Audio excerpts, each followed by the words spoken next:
welcome to my time tunnel. Today on my time tunnel, I broke out a working 1982 Cort Effector.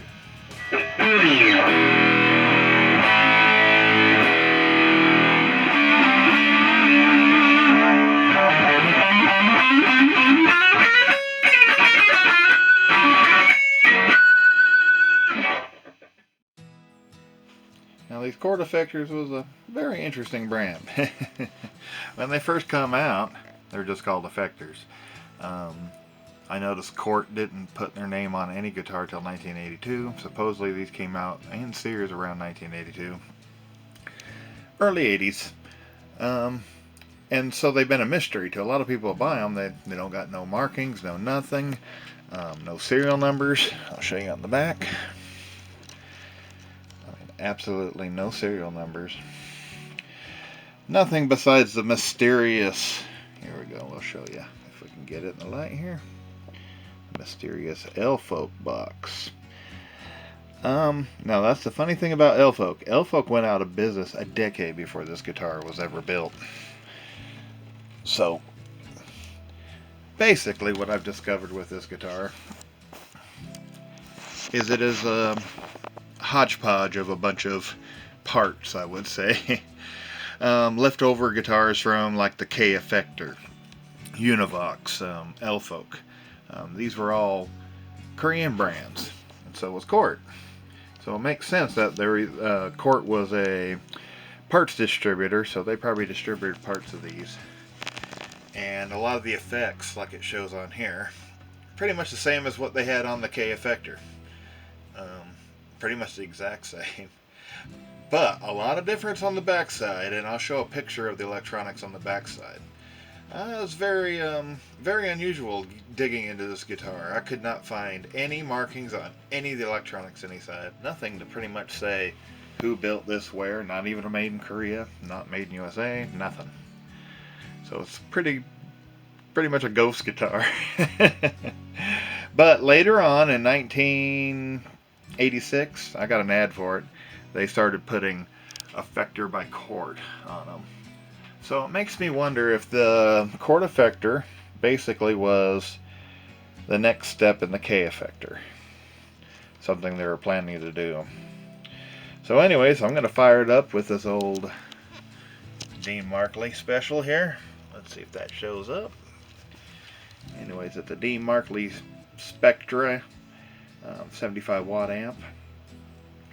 Just about the right year and era that this guitar would be from. So this would be a great setup, I thought, to test out this old guitar and show the effects. And I'm going to go through a couple of the effects one by one, show how they sound and the differences it makes on distortion channel and clean channel. But first I'm going to do it on all clean and just have nothing but its distortion and what it can do. So stay tuned. I'm not sure how this is going to come out or how well you're going to see it, so I'm going to show just the effects pretty much and how they sound on this. This is the amp set up pretty much with nothing on it. No effects, nothing on the Effector running. It cannot run without its batteries, pretty much. It needs the batteries because it got the active pickups.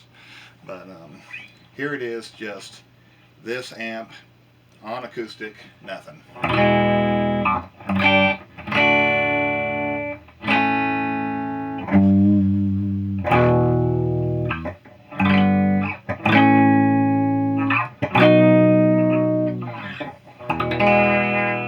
It's pretty loud pickups. They're really almost overactive. When you get it on distortion, she will squeal when you get too close to your amp and all that fun stuff. They're a little hyperactive. But anyways, we'll go through some of the effects. Now, it's got its own distortion, which is you know, it's classic. It sounds a lot like probably what you would have got on the K Effector. But back in the day, back in the 60s and 70s, you probably didn't get a lot of distortion built into a lot of amps. So I guess it was nice for some people who just had an old amp. This one has okay distortion built into this Dean Markley. And we'll put on the distortion here, or this is where you hit the effects. You hear it clicker. And you got the phase, got the distortion. Once you punch the distortion, there we go. We got distortion, the effects on. You can see the little red light.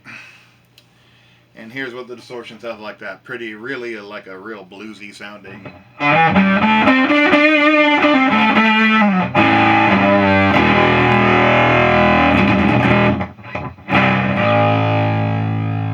Then you can add phase to it. Gives it a totally different sound.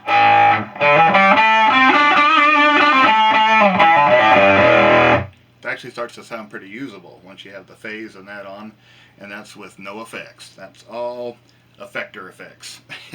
1982 effects.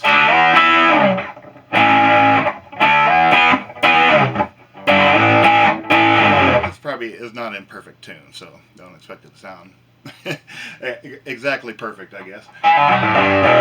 Plus, the tuners are not the greatest tuners. They're okay. Just the classic pain in the butt ones. But they do hold tune. This guitar has been sitting in here pretty much holding tune for quite a while. I pick it up once in a while and play around with it because it's a very comfortable guitar. It's very lap friendly, I guess you could say. Then it's got the wah-wah and all this funky stuff. Now this is where it gets really, really funky here. If you can hear it. Oops. Hear that? I don't know if it can come out on the camera. Pretty much this is a speed controller for some of the effects. Let's turn off the chorus, leave on the so-called wah. That's the delay.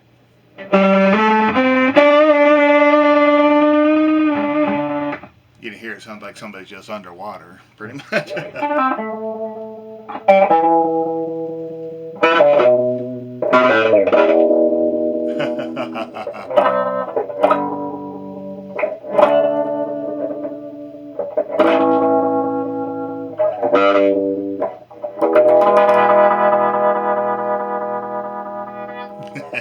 (1982) effects there.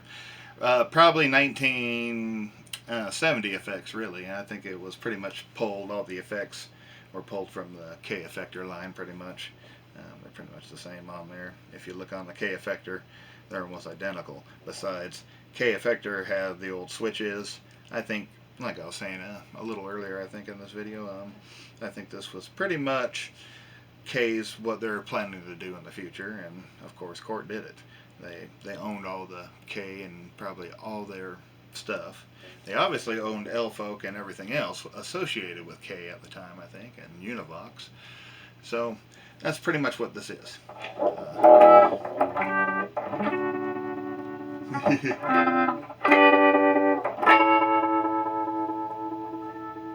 Kind of cool though. The more I play with it, the neater it got all sorts of things.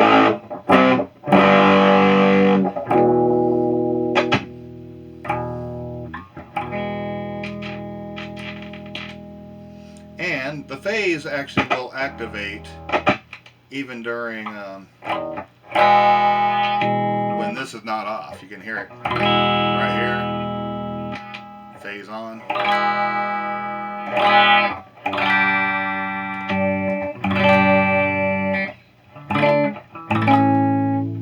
Which it actually makes it a bit brighter on distortion, as we'll see here in a minute. Okay, now let's turn on the Dean Markley distortion. Okay, we're going to probably hear some squealing here because I'm right on top of the amp just about. Not bad.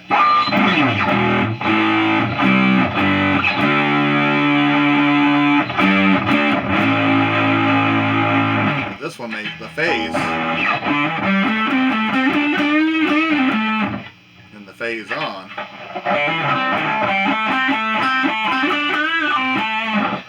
A lot brighter.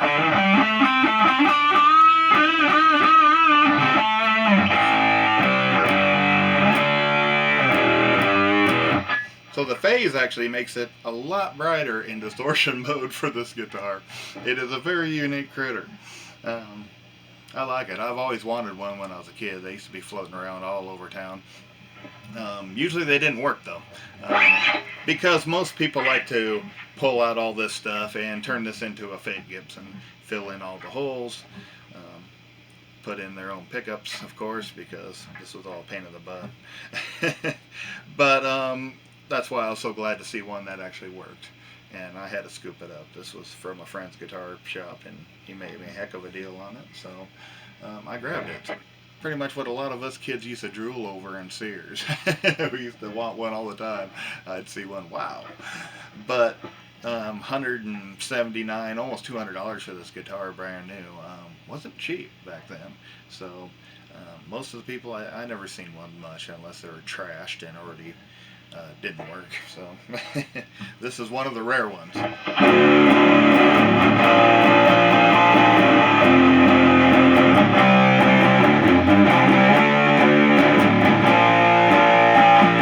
Alright, get the raw sound of that wah-wah here.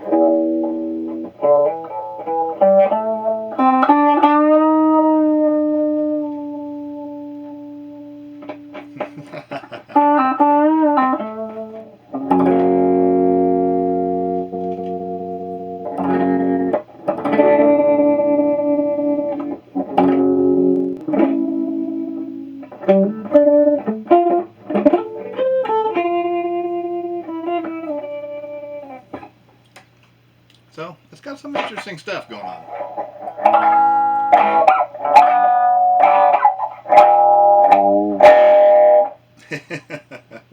That's with phase and all that on there. You can see you can turn them all on.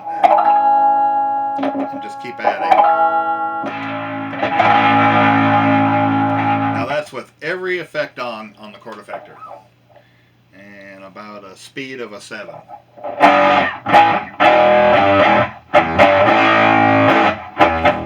But it's a neat old guitar, neat piece of history. Thought I'd show some of the effects off and what it can do. Interesting thing that it is. It takes 2 9-volt batteries to run. You can see clicking it on and off. The more I play with it, the better it gets. It really does need to go through and put some contact cleaner in there and probably go through it. Went and had people who had Cort Effectors begging me for shots of the interior of this because there is nothing online, nothing you can find diagram wise on how to fix these once they go bad, or if somebody took them apart and you can't figure out how the wiring goes back together. There's nothing to tell you anything online. So I did take it apart, or opened the back of it and got some shots in there. That's about as far as I wanted to take apart at the time, but I did that for a few owners so they could figure out, at least have a chance to figure out how to get theirs to work again, because these are a dying breed, that's for sure, working ones.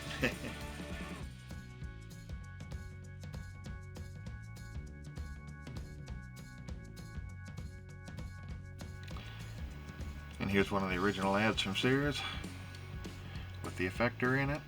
This one has a tremolo bridge, where mine has the hardtail. It's pretty interesting. We'll get into some of the information that Sears puts in here about the Cort Effector, or the Sears Effector.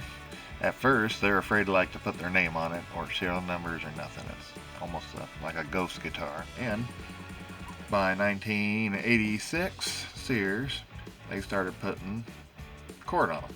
It's kind of an interesting thing I see in the original ads, and they put this on the Cort version too.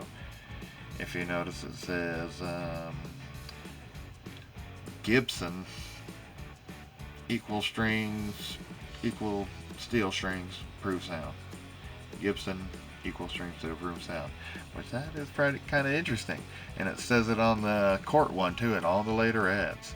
So I wonder if they made a deal with Gibson to put their strings only on this one. And I noticed I went down all the guitar ads and none of them had Gibson strings besides this one that actually looks like a Gibson. So maybe they cut a deal to buy Gibson strings for this guitar and give them a little extra profit. Not sure, I just thought that was interesting. And it says it on the other one too. Or Sears just bought Gibson strings, did it on their own, and used the Gibson name. Kind of like to sell the guitar, since A lot of people bought it because it looked like a Gibson Exploder. So anyways, this is my old Cort Effector on my time tunnel. Thanks for watching.